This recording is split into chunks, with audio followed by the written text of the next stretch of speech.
Hello అండి, నమస్తే. నా పేరు దేవా పడమట. నేను ఉంటున్నాను కెనడాలో. మీ అందరికీ ఈరోజు నేను చూపిస్తాను స్కార్బ్రో బ్లాఫ్స్. చూడండి నా వెనకాల ఎంత బ్యూటిఫుల్ లొకేషన్ ఉందో. అసలు దీన్ని చూస్తూ ఉంటే మనకి తన్మయత్వంలో లీనమైపోతూ ఉంటాము. సో నాకు ఈరోజు చాలా ఆనందంగా ఉంది మీ అందరికీ నేను ఈ స్కార్బ్రో బ్లాఫ్స్ని చూపించడంలో. So let's watch Scarborough Bluffs. First మనం ఈ బ్లఫర్స్ పార్క్ యొక్క వెస్ట్ సైడ్ నుంచి మన యొక్క టూర్ని మొదలు పెడతాం అనమాట. ఒక సైడు అలా చూస్తూ ఉంటే మీకు మొత్తం ఓన్లీ ఈ లేక్ ఒంటారియో మాత్రమే కనిపిస్తూ ఉంటుంది.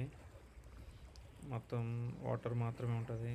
మరో సైడు ఈ పచ్చడి కొండలు ఏదో ఈ లేక్లో కరిగిపోతున్నట్టు ఉంటుంది. ఈ రెండు కలగలిసిన ఈ ప్రాంతం చూడముచ్చటగా ఉంటుంది. ఈ నీటి ఒరవడి వింటుంటా ఉంటే మనకి మనసు పులకరించినట్టు అనిపిస్తూ ఉంటుంది.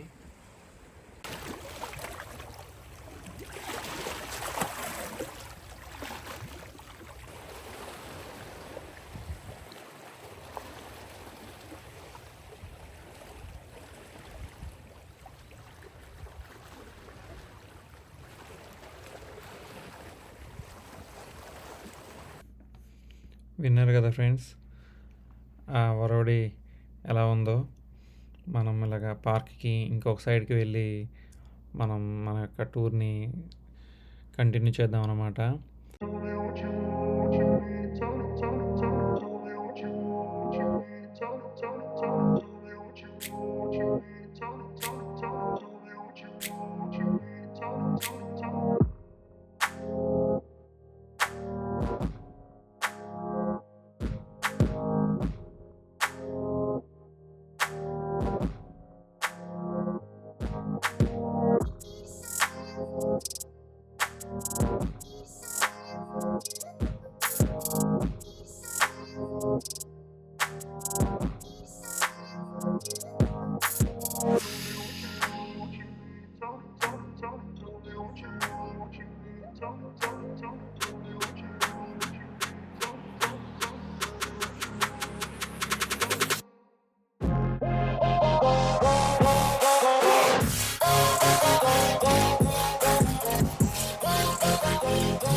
పార్క్లో అక్కడక్కడ ఇలాగ నోటీస్ బోర్డులు ఉంటాయన్నమాట. సో ఇక్కడ ఉన్నదాని ప్రకారం జంతువులకు ఫీడ్ చేయకూడదు. అలా మనం ముందుకి వెళ్తూ ఉంటే ఇక్కడ ఒక వాటర్ ట్రీట్మెంట్ ప్లాంట్ ఉందన్నమాట. ఇక్కడ పైనుంచి వచ్చిన వరద నీటిని కూడా ఒక శాస్త్రీయ పద్ధతిలో శుభ్రం చేసి దాన్ని లేక్లో కలపడానికి వీలుగా డిజైన్ చేశారు. సో మనం ఆ ప్రాంతానికి వెళ్ళి దాన్ని కూడా చూద్దాం. మరి దానిని డంకన్ ఫ్లో బ్యాలెన్సింగ్ సిస్టమ్ అని అంటారు. దానిని కార్ల్ డంకన్ అనే స్వీడన్ శాస్త్రవేత్త రూపొందించారు. ఆయన రూపొందించిన విధానం ప్రకారం ఈ వరద నీరు ఏదైతే ఉందో డైరెక్ట్గా వెళ్ళి లేక్లో కలిసిపోకుండా ముందు దాన్ని కొన్ని ప్రక్రియల ద్వారా శుద్ధి చేస్తారు. ఆ శుద్ధి చేయటం వలన ఏదైతే కాలుష్యం అంతా ఉందో అది ఇక్కడే ఫిల్టర్ చేయబడి లేక్లోకి వెళ్ళదనమాట. సో దాన్ని బట్టి ఏమవుతుందంటే లేక్లోకి ఎప్పుడు కూడా ఫ్రెష్ వాటర్ వెళ్తుంది. అలా ముందుకు పోయామంటే మనం మన డంకన్ శాస్త్రవేత్త గారు కనిపెట్టిన ఆ యొక్క నీటి శుద్ధి కేంద్రాన్ని చూడొచ్చు. అదంతా కూడా ఒక చెరువులా ఉంటుందన్నమాట. ఆ చెరువులోకి వచ్చిన వాటర్ని రకరకాలుగా ఫిల్టర్ చేసి అలా లేక్లోకి వదులుతారు. సో వదిలే ముందు దానిలోని ఇంప్యూరిటీస్ అన్నీ తీసేస్తారనమాట. సో ఇదే ఆ బ్యాలెన్సింగ్ సిస్టమ్. దీని తర్వాత మనం పార్కింగ్కి వెళ్ళి ఇక్కడ నుంచి వెస్ట్ నుంచి ఈస్ట్కి వెళ్దాం. అదిగో మన కార్ రెడీగా ఉంది. ఇక్కడ నుంచి మనం ఈస్ట్ సైడ్కి వచ్చేసాం. ఇక్కడ పార్క్ చేసుకున్న తర్వాత ఇక్కడ జస్ట్ వెనకాల ఉన్న కొండ ప్రాంతాన్ని చూపిస్తున్నా మీకు. ఈస్ట్ సైడ్లో మీకు శాండ్ బీచ్ ఉంటుందన్నమాట. ఈ శాండ్ బీచ్ని ఇప్పుడు నేను ఈ వీడియో రికార్డ్ చేస్తున్నప్పుడు దాన్ని రిపేర్స్ నడుస్తున్నాయి. సో కొంచెం మీకు అక్కడక్కడ మిషనరీస్ ఇవన్నీ కనపడుతూ ఉంటాయి. కంగారు పడొద్దు. మొత్తం కంప్లీట్ అయిపోయినాక ఇది చాలా ఆహ్లాదకరంగా ఉంటుంది. ఇక్కడ మనోళ్ళు బ్లూ ఫ్లాగ్ అన్నారు. ఈ బ్లూ ఫ్లాగ్ అంటే ఏం లేదండి, highly respected and internationally recognised eco certification అన్నమాట. సో మీకు అర్థమయ్యే ఉంటుంది. ఎకో సిస్టమ్ అనేది చాలా బాగా మెయింటైన్ చేస్తారని వీళ్ళు చెప్తున్నారు. ఇదిగోండి కన్స్ట్రక్షన్ ప్రస్తుతానికి బీచ్లో పనులు నడుస్తూ ఉన్నాయి.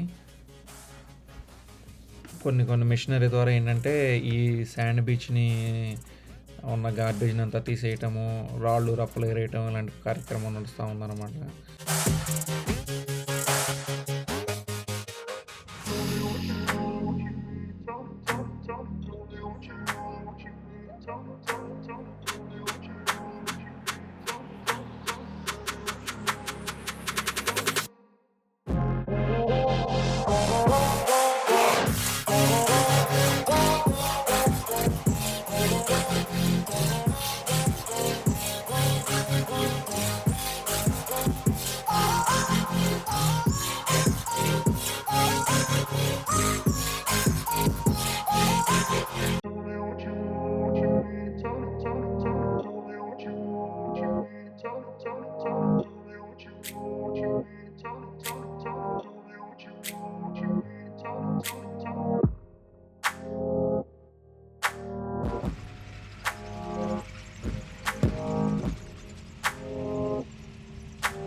ఇది పార్క్ మధ్యలో ఉన్న భాగం అండి.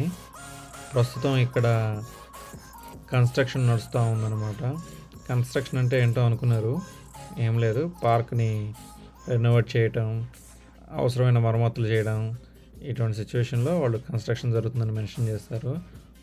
ఈ కన్స్ట్రక్షన్ అది అయిపోతే ఇంకా ఈ మిడిల్ పార్ట్ కూడా అందరికి అందుబాటులో ఉంటుంది. అప్పుడు మీరు బీబీక్యూ లాంటివి తెచ్చుకొని ఇక్కడ వంట చేసుకుని చక్కగా ఫుడ్ని ఎంజాయ్ చేస్తూ లేక్ షోర్ని ఎంజాయ్ చేస్తూ మంచిగా గడపచ్చు. ఇక్కడ డాక్ యార్డ్ కూడా వాడుకోవడానికి అప్పుడు చాలా అనుకూలంగా ఉంటుంది. డాక్ యార్డ్ కూడా వాళ్ళు రిపేర్లు అవి చేస్తున్నారు. నేను ఇది వ్లాగ్ చేసేటప్పుడు ఈ మిడిల్ పార్ట్ అనేది పూర్తి స్థాయిలో కన్స్ట్రక్షన్ ఉందని చెప్పేసి నాకు తెలియదు. నేను ఈస్ట్ సైడ్ శాండ్ బీచెస్ నుండి లేక్ షోర్ వెంబడి ఇందులోకి వచ్చేసాను. సో నాకు ఈ సైన్ బోర్డ్స్ అవి అనేది నేను చూసుకోలేదు.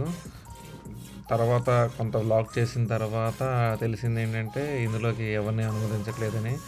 సో కొంత టైం పడుతున్నట్టుంది ఇది అందుబాటులో రావడానికి. హ్మ్. ఇలా ముందుకు వచ్చిన చూడండి, ఇక్కడ మీకు కొన్ని సైన్స్ ఉన్నవి. ఆటి గురించి చెప్తాను. ఇక్కడ ఇగో ట్యూబ్ కనబడుతుంది కదా! ఈ ట్యూబ్ దేనికంటే ఎవడన్నా లేక్‌లోకి వెళ్ళి కొట్టుకుపోతా ఉంటే వాడికి దీన్ని విసిరి వాడిని కాపాడతారనమాట. సో, అట్లాగే ఇక్కడ అక్కడక్కడ కొన్ని సైనేజెస్ ఉంటాయన్నమాట. ఇది ఇంకొక సైనేజ్ ఇక్కడ. సో, ఇదేంటంటే ఇక్కడ ఎవరు స్విమ్మింగ్ చేయకూడదు అని.